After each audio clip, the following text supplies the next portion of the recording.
বন্ধুরা movie starting আমাদের একটা মেয়েকে দেখানো হয় যে একদিন মাঝরাতে তার বন্ধুর রুমের ভেতরে চলে আসে।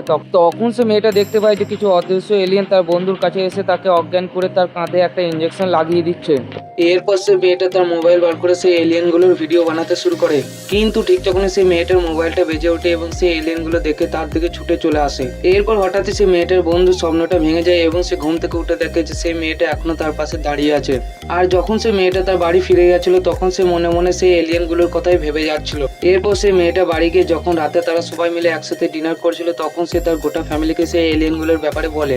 কিন্তু কেউই তার কথা বিশ্বাস করে না এবং তার কথা শুনে তারা শুধুমাত্র তাকে নিয়ে মজা করতে শুরু করে দেয়। তারপর সে মেয়েটা এলিয়েনগুলোর ব্যাপারে আরো বেশি করে খবর নেওয়ার জন্য সে অনলাইনে একটা দূরবীনের অর্ডার দিয়ে দেয়। কিন্তু ঠিক তখনই সে মেয়েটার রুমের ভেতরে একটা ছেলে চলে আসে। এই ছেলেটাই ছিল যে এই মেয়েটাকে খুব মনে মনে পছন্দ করতো। কিন্তু মেয়েটা তখন তাকে সোজাসুজি তার রুমের বাইরে বেরিয়ে যেতে বলে। তখন ছেলেটা তো রুম থেকে বেরিয়ে যায়, কিন্তু সে রুম থেকে যাওয়ার আগে মেয়েটাকে একটা প্ল্যান বলে যায় যে সে তাকে নিউজ পেপারে এই ব্যাপারে বলা উচিত। আর ঠিক পরের দিনে আমরা এরকমই দেখি যে মেয়েটা সে একটা নিউজ পেপারের কোম্পানির মধ্যে চলে গেছে সেই এলিয়েনগুলোর ব্যাপারে বলার জন্য। বন্ধুরা ভিডিওর পার্টটা দেখার জন্য ভিডিওটাকে লাইক করে চ্যানেলটাকে সাবস্ক্রাইব করে দেওয়া।